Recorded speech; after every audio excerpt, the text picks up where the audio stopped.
The gun camera footage from December 18, 1972, shows what happens when 37mm tracer rounds pass close enough to an aircraft to register on film. The image shakes, not from turbulence or evasive maneuver, from concussion waves as explosive shells detonate nearby. The timestamp in the corner flickers, 11:21:34, 11:21:35, 11:21:36. Each second recorded by AN/AVQ-7. Camera mounted in the nose of an A-7 Corsair II.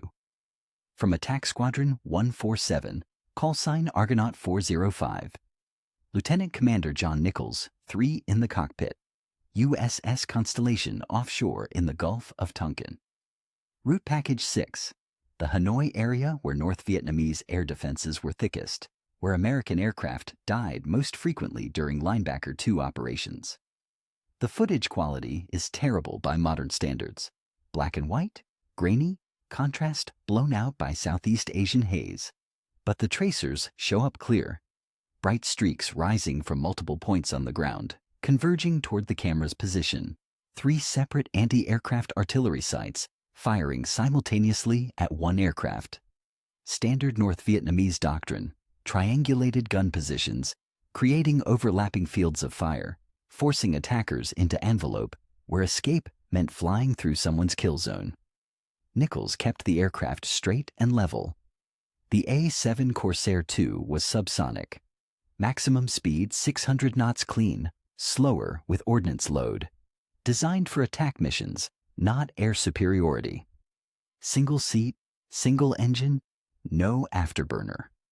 The Navy bought it specifically to replace A-4 Skyhawks in the carrier-based strike role.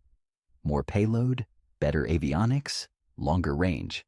Not particularly fast, not particularly maneuverable, just exceptionally good at putting bombs on target coordinates while people shot at it.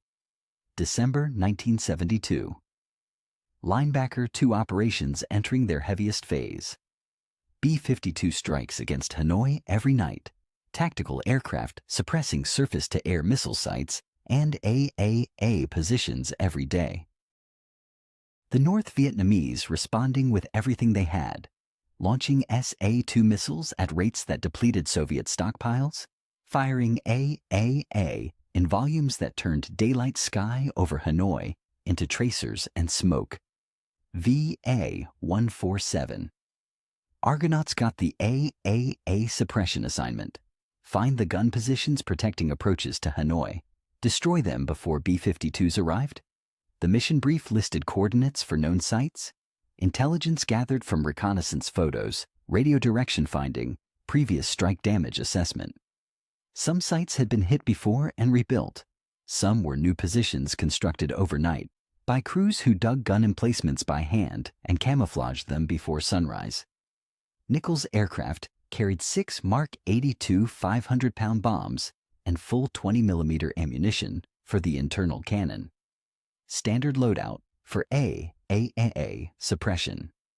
The plan called for identifying gun positions through their muzzle flashes, attacking from medium altitude to stay above small arms fire, but below SA-2 engagement floor, releasing ordnance with enough precision to destroy hardened positions without wasting bombs on near misses. The gun camera footage shows the approach, ridgeline visible through haze. 3 distinct points of light where tracers originate. The A-7's head-up display, barely visible in degraded footage, showing steering cues and weapons release computation. Nichols flying the computed approach path while gun crews tracked him, led the target, fired bursts designed to fill the airspace he'd occupy 2 seconds later. At 11:21:52, the first Mk-82 separated from the centerline station. 18 seconds later, all 3 AAA sites stopped firing. Route Package 6 covered Hanoi and the surrounding area. The designation came from dividing North Vietnam into numbered sectors for air operations, Package 1 through Package 6, with 6 being the most heavily defended airspace in the world by December 1972. More surface-to-air missiles per square kilometer than anywhere else. More anti-aircraft guns, more MiG interceptors on alert, more American aircraft lost. USS Constellation operated on Yankee Station, the designated patrol area in the Gulf of Tonkin, where carriers launched strike packages into North Vietnam. VA-147. Argonauts flew A-7E Corsair IIs, the improved version with better engine, upgraded avionics, AN/APQ-126, radar for navigation and weapons delivery. Their assignment during Linebacker II? Suppress AAA, protecting B-52 approach corridors. The threat environment was layered. At high altitude, SA-2 guideline missiles with 35,000-foot engagement ceiling. At medium altitude, radar-directed 57mm and 85mm guns. At low altitude, visually aimed 37mm and 23mm guns, plus small arms fire from infantry positions. MiG-21 interceptors operating from airfields near Hanoi. The entire system coordinated by Soviet advisors who'd spent years refining North Vietnamese integrated air defense. Weather report for December 18th mentions thermal inversion layer at 8,000 feet. This notation appears in mission planning documents from Constellation Air Operations. Temperature differential recorded as significant enough to note. Warmer air above cooler air, creating atmospheric layering. The detail shows up once, never referenced in after-action reports or pilot debriefs. I can't connect it to anything tactical. Maybe it affected radar propagation. Maybe it was just meteorological data someone recorded because that's what meteorologists do. The mission proceeded regardless. VA-147's specific tasking: destroy gun positions along ridgeline northwest of Hanoi. Intelligence identified 3 active AAA sites. Coordinates provided from reconnaissance photos taken 2 days earlier. The sites formed defensive triangle covering valley approach used by B-52s. Each site approximately 1 kilometer from the others, positioned to create overlapping fire zones. Standard Soviet defensive doctrine: force attackers to fly through multiple gun envelopes simultaneously, increase probability of hits through volume. Nichols briefed for single aircraft strike. Not unusual.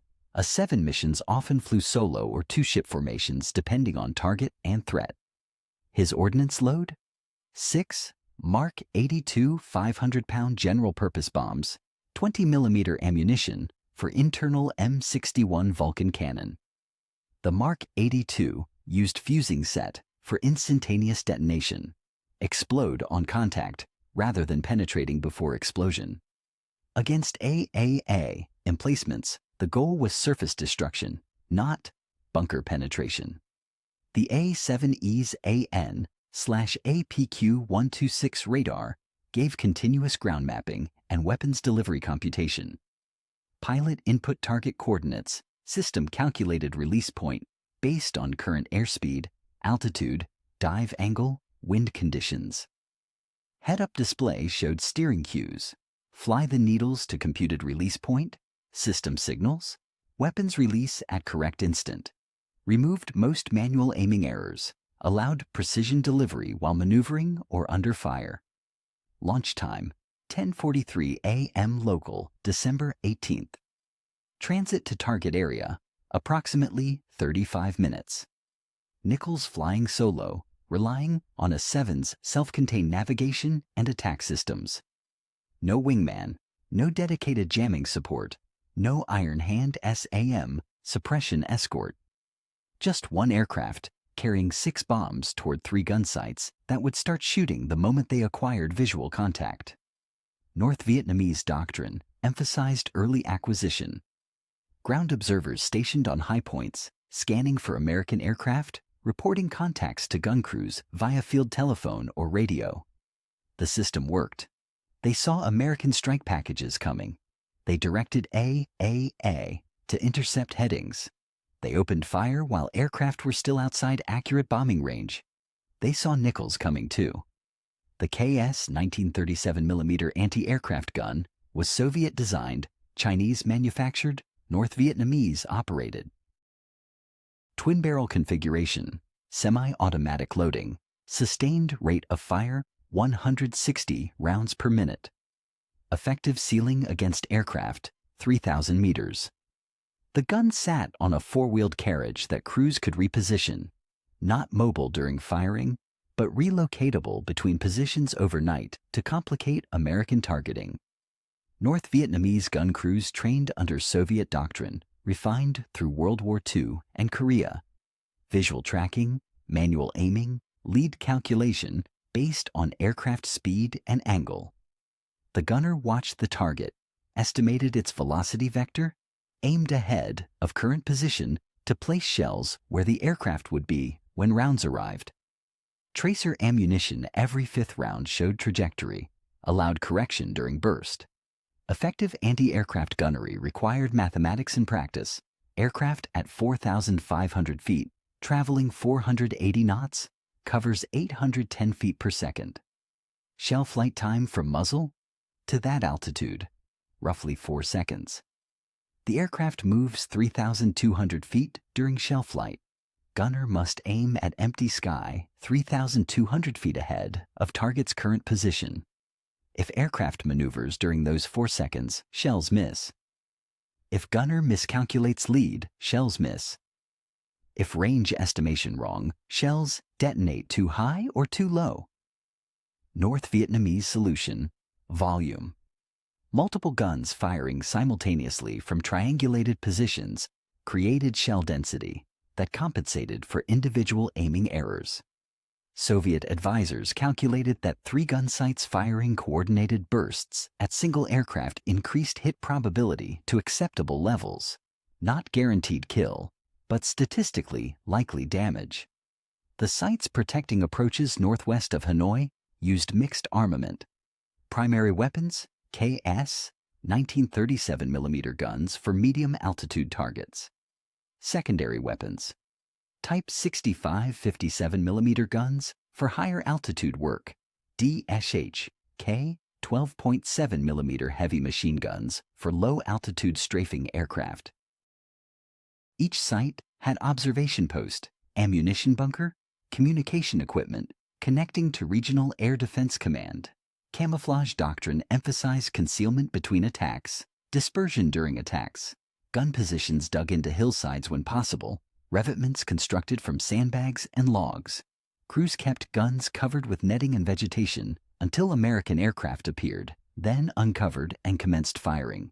After engagement, immediate reposition if possible, or recamouflage and wait. American reconnaissance aircraft photographed gun positions constantly, but positions that moved between photo runs survived longer. December 1972 saw North Vietnamese AAA at peak effectiveness. Crews had years of combat experience. Ammunition stockpiles remained adequate despite intensive firing. Soviet and Chinese resupply continued through Haiphong Port despite American mining operations. The gun crews knew American tactics, knew attack altitudes, knew likely approach vectors, knew ordnance capabilities. They also knew which aircraft were most dangerous. F-4 Phantoms, carrying anti-radiation missiles that homed on radar emissions. Those forced gun sights to rely on optical aiming only. A-6 intruders attacking at night with sophisticated navigation systems. Those required different defensive procedures. A-7 Corsair IIs attacking in daylight with visual bombing. Those matched North Vietnamese strength. Gun crews could see A-7s, track them optically, fire using proven doctrine. The 3 sites northwest of Hanoi had engaged American aircraft before. Their positions appeared in strike reports from previous missions.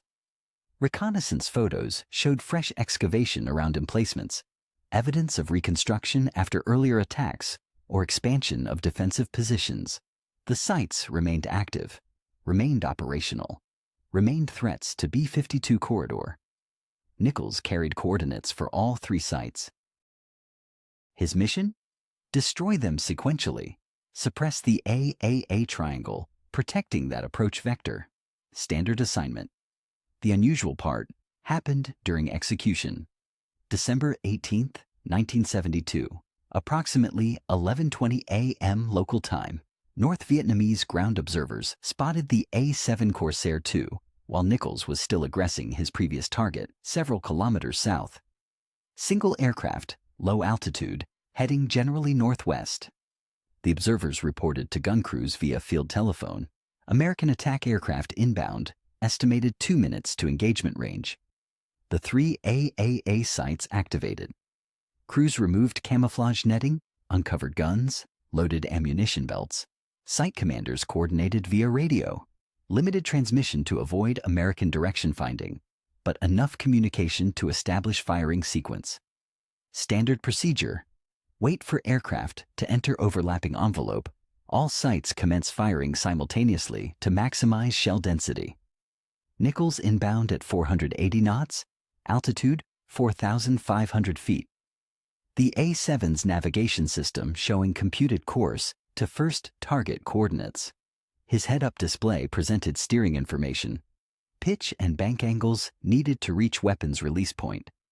Outside the canopy, ridgeline emerging from haze, valley beyond, scattered clouds at 8,000 feet. The 3 AAA sites occupied positions along the ridgeline, forming defensive triangle roughly 1 kilometer per side. Site 1 on the northern prominence. Site 2 centered on ridgeline. Site 3 on southern rise. The geometry created interlocking fields of fire. Aircraft attacking any single site exposed itself to the other two. Soviet defensive doctrine at work. Force attacker into tactical dilemma, where successful engagement meant accepting fire from defended positions. North Vietnamese gun crews tracked Nichols visually as range closed. At 3,000 meters, maximum effective range for 37mm guns, Site 1 opened fire. 3 seconds later, Site 2 commenced firing. Site 3 joined 4 seconds after that. The staggered initiation intentional. Prevented all guns from needing reload simultaneously. Maintained continuous fire throughout engagement. Tracers rising toward the A-7. The characteristic pattern of AAA fire. Individual rounds visible as bright streaks, appearing to curve upward as perspective shifted. Nichols flying perpendicular to ridgeline, crossing the 1 kilometer gun sight frontage at 810 feet per second. Exposure time to all 3 sites, roughly 7 seconds if he maintained heading and speed. He maintained heading and speed. Gun crews adjusted aim as aircraft crossed their front, leading the target, walking fire across projected flight path, shells detonating at computed altitude, creating expanding spheres of fragmentation. Standard doctrine: fire continuous bursts rather than single shots. Increase probability that aircraft flies through shell bursts during maneuver. At 11:21:47, Nichols was inside the AAA envelope with all 3 sites firing. Range to nearest gun position, approximately 1,800 meters and closing. His aircraft systems computing weapons release point for first target. Site 1 on northern prominence. The AN/APQ-126 radar tracking ground coordinates, calculating bomb trajectory based on current parameters. North Vietnamese radio traffic intensified. Site commanders reporting engagement in progress, estimating aircrafted type and mission profile. Regional Air Defense Command acknowledging reports, standing by for damage assessment. MiG interceptors on alert at Fujian Airfield, but engagement developing too quickly for effective scramble. American aircraft would complete attack and egress before fighters arrived. The gun crews concentrated on maintaining fire, ammunition handlers feeding belts into weapons, gunners tracking aircraft movement, loaders preparing next ammunition supply. The rhythm of sustained anti-aircraft engagement. Fire, observe, adjust. Fire again. Shells climbing toward 4,500 feet, detonating in pattern designed to fill airspace around target. Nichols' head-up display showed steering cues converging. Weapon system calculating final approach to release point. 6 Mk-82 bombs on stations. Fusing set. Release sequence programmed. First bomb assigned to Site 1 coordinates. At 11:21:52, the release indicator illuminated. The A-7 Corsair II was deliberately subsonic. Vought designed it that way. Maximum speed 600 knots versus F-4 Phantom's 1,400 knots. The Navy wanted stability over speed for carrier-based attack missions. Subsonic aircraft provided steadier bombing platform, easier carrier recovery, longer loiter time over target area. That stability mattered during weapons delivery. F-4 Phantoms attacking at 500 knots in dive had seconds to acquire target, line up approach, release ordnance. Pilots compensated for speed with experience and multiple practice runs, but high-speed bombing remained imprecise compared to slower delivery. A 7S attacking at same 500 knots or slower gave pilots more time to refine approach, verify target acquisition, ensure accurate release. The AN/APQ-126 radar changed everything. Continuous wave system providing ground mapping, terrain avoidance, weapons delivery computation. The radar tracked target coordinates continuously from mission planning input, displayed steering cues on head-up display, calculated release point based on current aircraft state, airspeed, altitude, dive angle, G-loading. Nichols didn't aim manually. He flew the steering needles.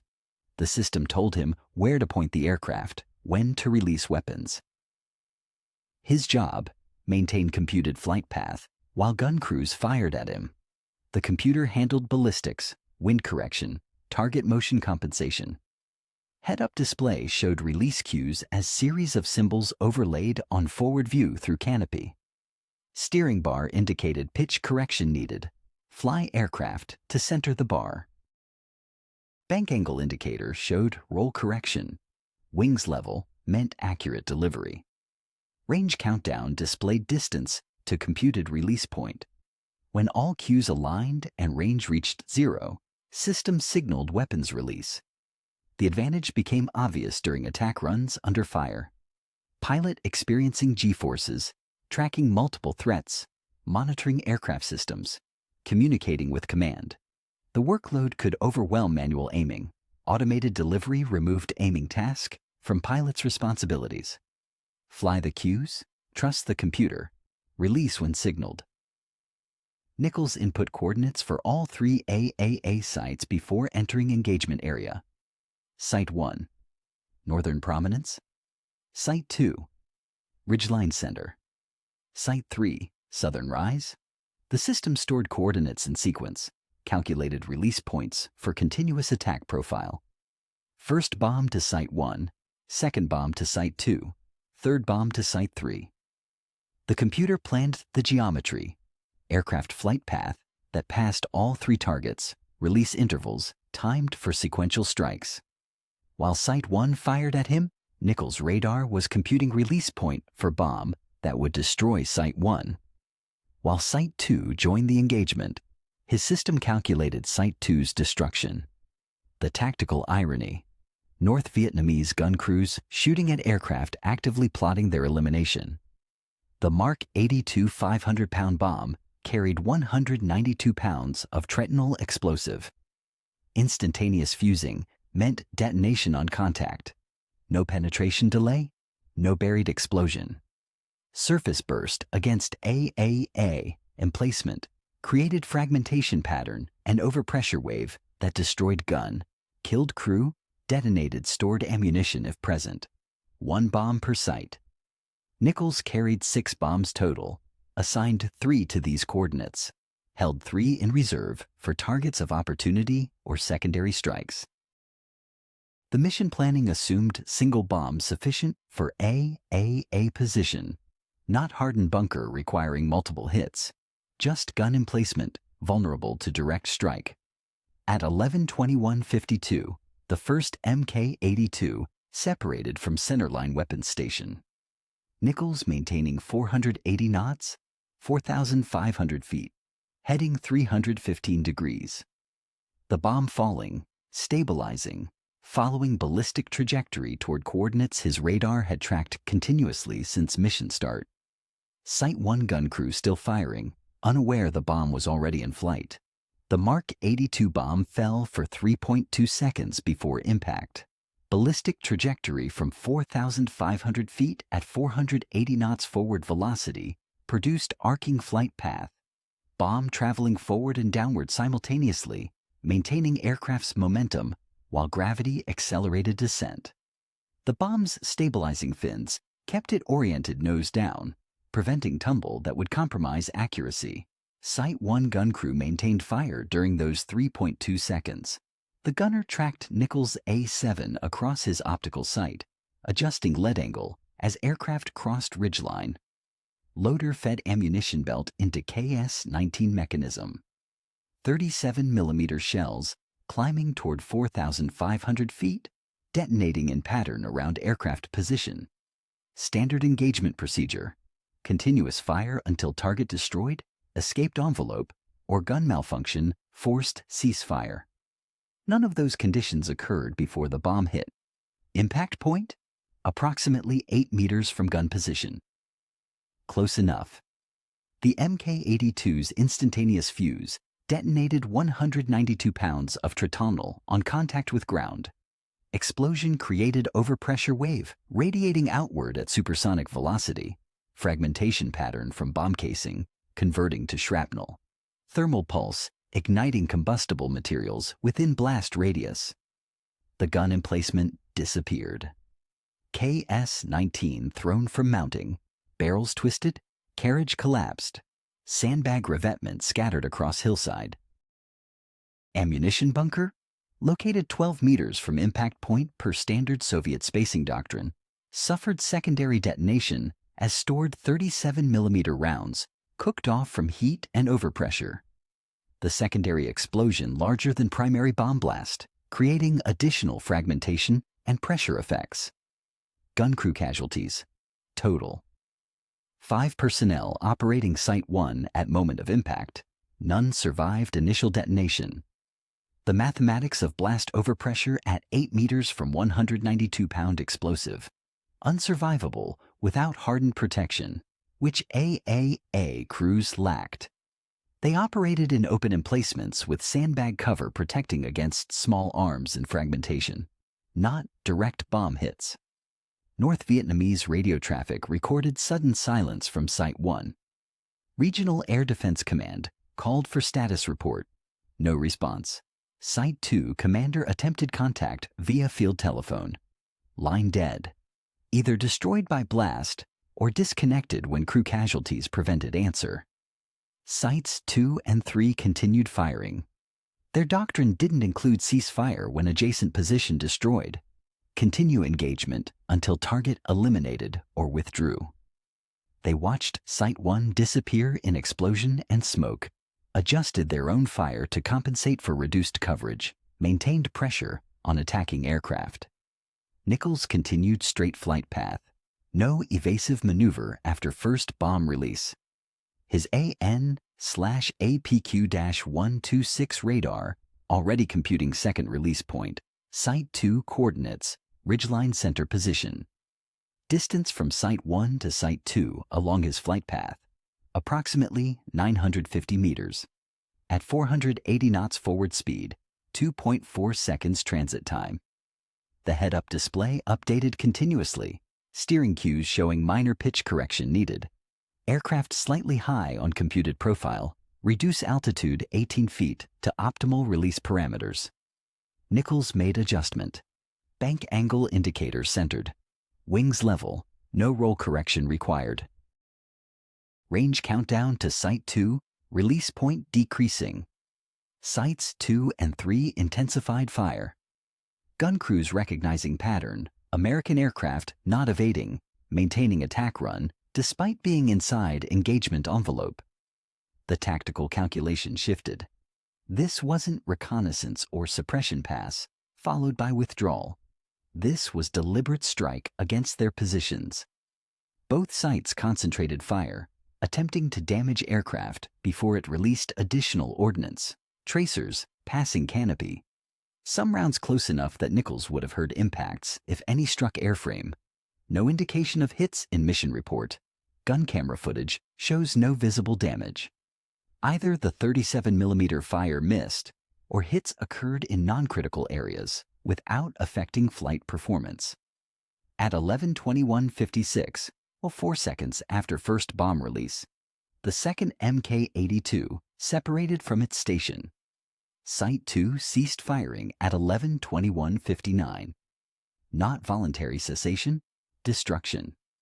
The second Mark 82 impacted 6 meters from their KS-19 position while gun crew maintained engagement. Same result as Site 1. Instantaneous detonation, overpressure wave, fragmentation pattern, secondary ammunition explosion. The gun position eliminated, crew casualties total, radio silence, 4 seconds between first and second bomb impacts, Nichols maintaining flight path that crossed all 3 site positions in sequence, northern prominence to ridgeline center to southern rise. His radar tracking third target coordinates, while second bomb still falling. The AN/APQ-126 computing continuously, updating release solution based on aircraft state changes, atmospheric conditions, target geometry. Site 3 gun crew watched both explosions. They understood what was happening. American aircraft executing sequential strike against all 3 positions, their own destruction imminent unless they achieved kill or aircraft aborted attack. The tactical options narrowed to 1. Concentrate maximum fire, attempt critical damage before third bomb release. They increased rate of fire.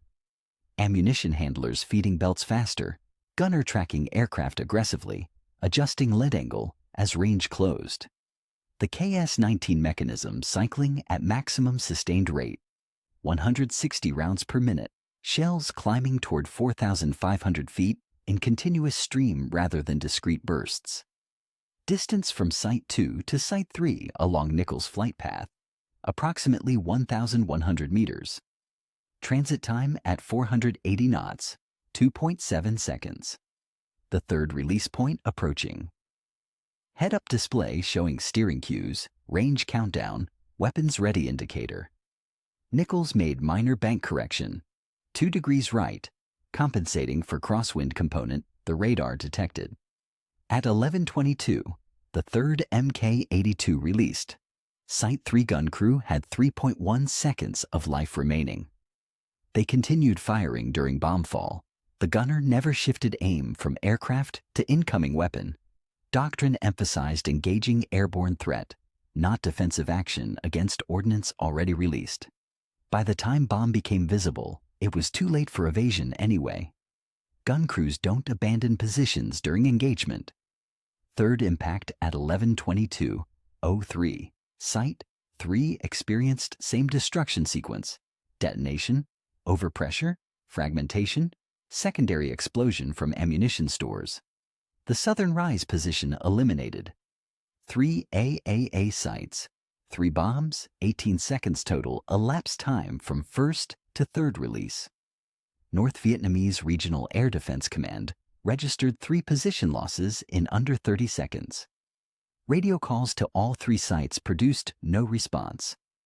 Ground observers reported explosions along ridgeline, American aircraft egressing area to southeast. MiG interceptors launched from Phuc Yen. Too late, engagement already concluded. Nichols' gun camera footage shows smoke rising from 3 points along ridgeline as A-7 banked away from target area. The triangulated defensive geometry collapsed. The overlapping fields of fire eliminated.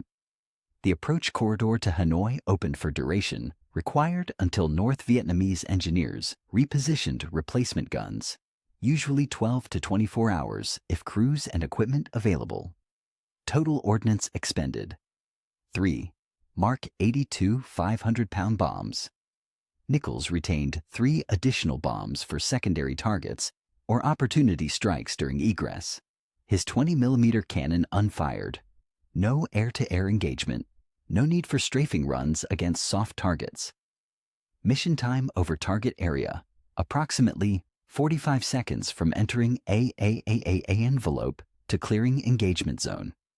Single aircraft, single pass, 3 hardened positions destroyed. No battle damage to attacking aircraft recorded in post-flight inspection. No hydraulic leaks, no flight control issues, no engine parameters outside normal range. VA-147 intelligence officer logged mission results. 3 AAA sites confirmed destroyed.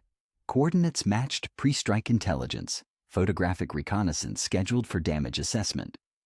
Routine notation for routine outcome. Except the efficiency.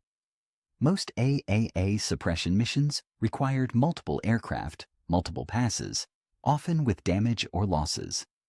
Nichols completed it solo in 1 attack run. The mission report reached USS Constellation Air Operations by early afternoon December 18th. Standard format: pilot name, aircraft bureau number, launch time, target coordinates, ordnance expended, results, battle damage assessment. Under results, 3 AAA sites destroyed. Under battle damage, none. Under remarks, single pass engagement, all targets suppressed. VA-147 Squadron Intelligence Officer reviewed gun camera footage that evening. The recording showed what mission report described: tracers rising from 3 positions, bombs releasing in sequence, explosions along ridgeline, smoke markers at all 3 coordinates. Footage quality sufficient for confirmation. Direct hits, secondary explosions indicating ammunition detonation, positions neutralized. What drew attention wasn't the success. A-7 Corsair IIs destroyed AAA positions regularly during Linebacker II operations. The efficiency registered as unusual. 3 separate sites, triangulated defensive positions, eliminated by 1 aircraft in 1 pass without taking damage. Standard doctrine called for different approach. Navy AAA suppression doctrine emphasized multiple aircraft for redundancy and mutual support. 2 ship formations allowed 1 aircraft to suppress defenses while 2nd delivered ordnance. 4 ship formations provided even better coverage. Lead pair attacking primary targets, trail pair handling secondary threats, or re-attacking positions that survived first strikes. Single aircraft missions occurred, but mainly against isolated or lightly defended targets, not triangulated gun positions with overlapping fields of fire. The reasoning was statistical.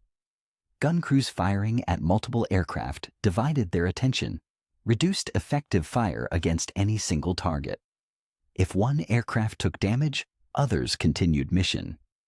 If first aircraft missed target, others provided backup.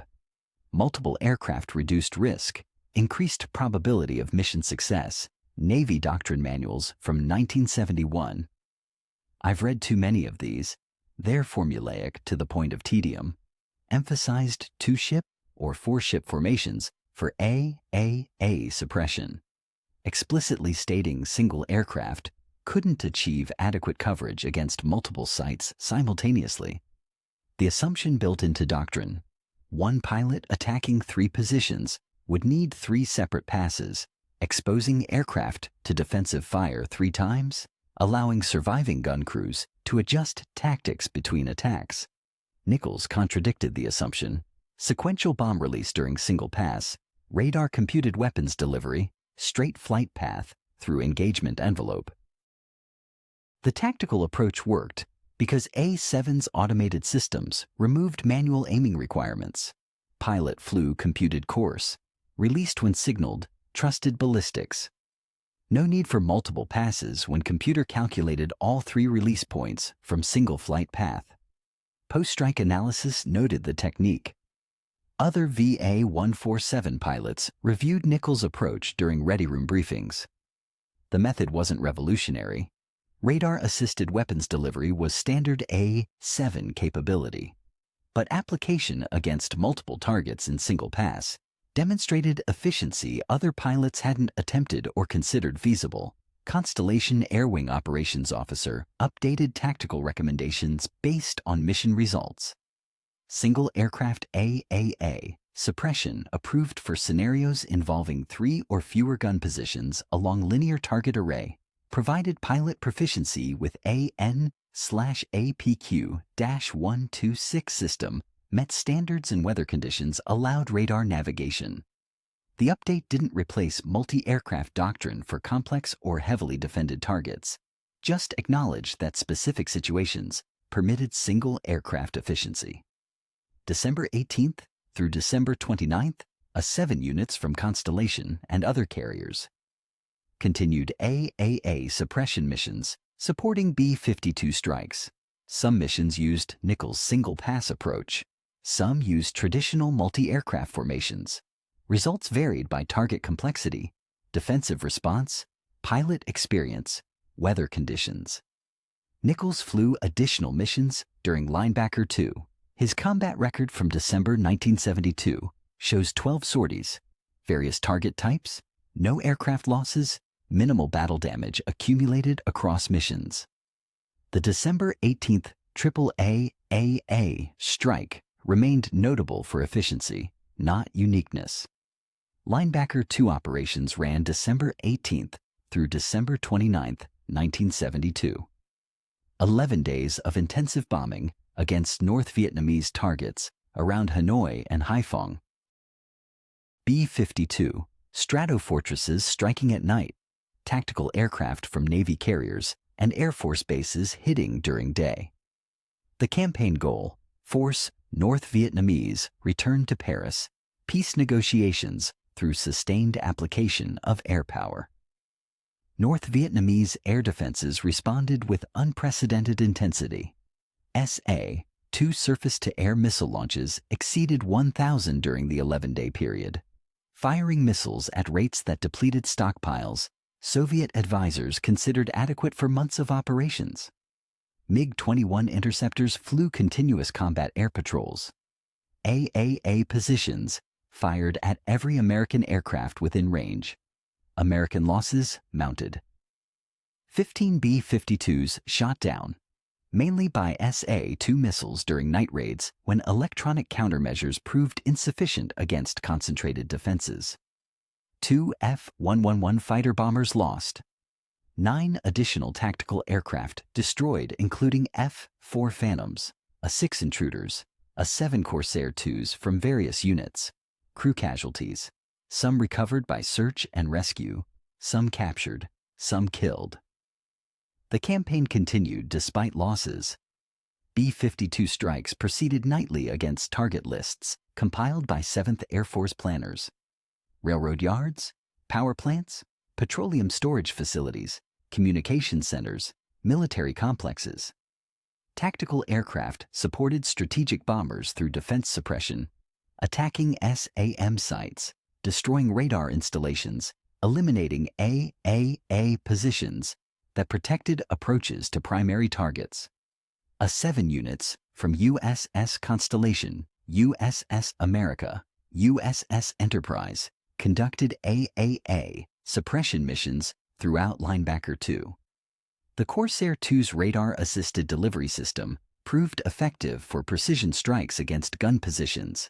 Pilots located AAA sites through muzzle flash observation, intelligence coordinates, or forward air controller direction, then attacked using Mk-82 bombs or cluster munitions depending on target hardening and tactical situation. AAA site destruction rates climbed as campaign progressed. North Vietnamese gun crews faced continuous attrition. Positions destroyed faster than replacements arrived. Experienced crews killed faster than training pipeline produced new gunners. By December 26th, American reconnaissance reported decreased AAA activity around Hanoi compared to campaign start. Some gun positions abandoned, some destroyed and not rebuilt, some conserving ammunition due to resupply difficulties. The strategic calculation shifted.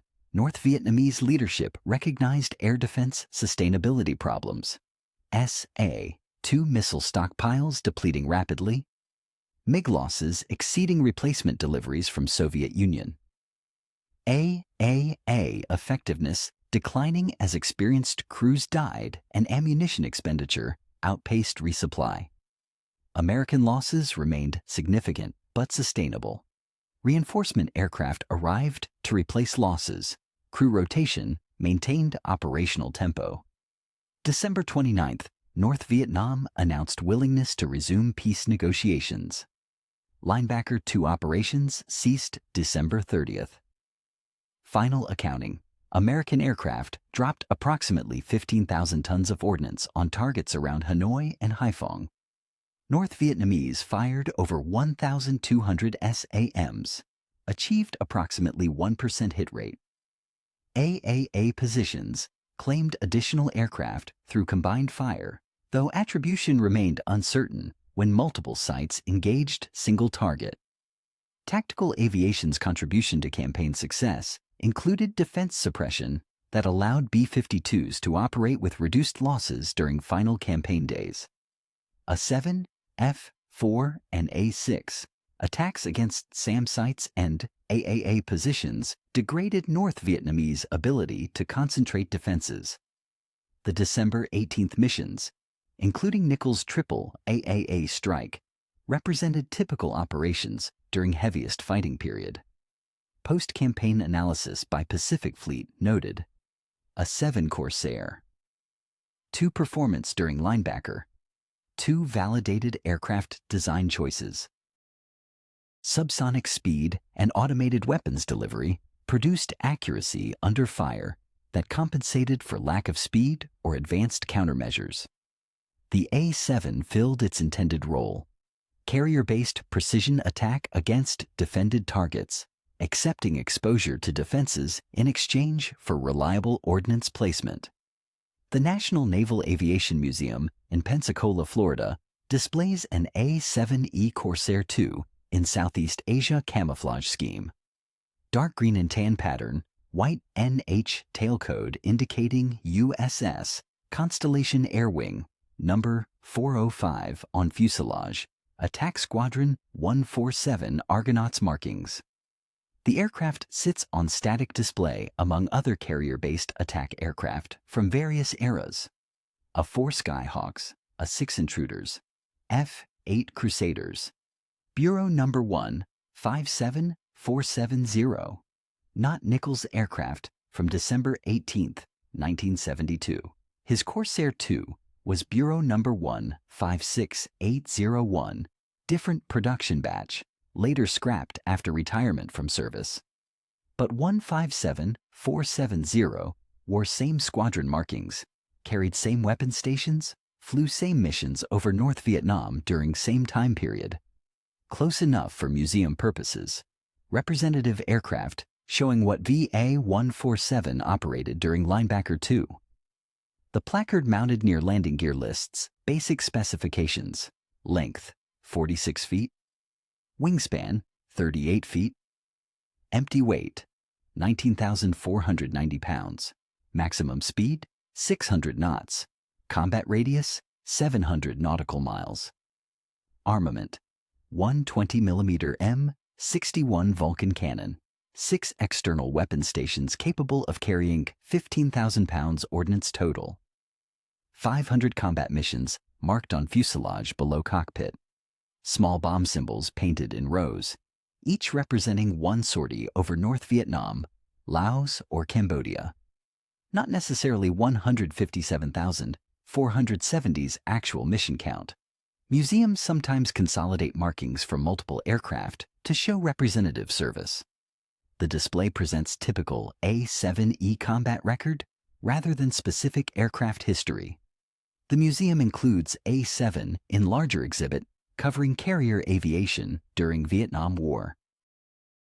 Nearby displays show F-4 Phantom Fighter, F-8 Crusader Interceptor, A-6 Intruder all-weather attack aircraft. Information panels describe air operations from carriers on Yankee Station, sortie rates during various campaigns, loss statistics, tactical evolution as war progressed. One panel mentions Linebacker II operations specifically. Text describes 11-day campaign, B-52 strategic bombing, tactical aircraft defense suppression, North Vietnamese SAM and AAA response. Statistics provided: American aircraft losses, tons of ordnance dropped, North Vietnamese decision to resume peace negotiations. Standard historical summary. Accurate but compressed, lacking individual mission details or pilot names. VA-147 Argonauts mentioned in Squadron Service section. Text notes unit deployed aboard USS Constellation. Multiple times between 1968 and 1973, participated in major operations including Linebacker I and Linebacker II. Transitioned from A-4 Skyhawks to A-7 Corsair IIs during Vietnam era. No mention of specific missions, specific pilots, specific dates. Like December 18, 1972, Nichols' name doesn't appear anywhere in museum display. Not unusual. Museums focus on aircraft and units. Individual pilot stories get compressed, unless particularly notable. A status, Medal of Honor. Famous incidents might warrant personal recognition. Single AAA suppression mission, however efficient, doesn't meet threshold for individual commemoration. The A-7 represents an era. Subsonic attack aircraft, automated weapons delivery, precision strike under fire. The Corsair II served from 1967 through 1991 in Navy service, longer in Air National Guard units, participated in Vietnam, Lebanon operations, Libya strikes, Desert Storm. Eventually replaced by FA-18 Hornets that combined attack and fighter capabilities in single airframe. Bureau number 1, 57470, sits under museum lighting, canopy open showing cockpit interior. Head-up display visible, throttle and stick, positioned as pilot left them. Weapon stations empty. No Mark 82 bombs, no fuel tanks, no missiles. Just mounting points, showing where ordnance attached during missions over Route Package 6, when gun crews fired and bombs fell, and the automated systems computed trajectories that ended AAA positions in 18 seconds.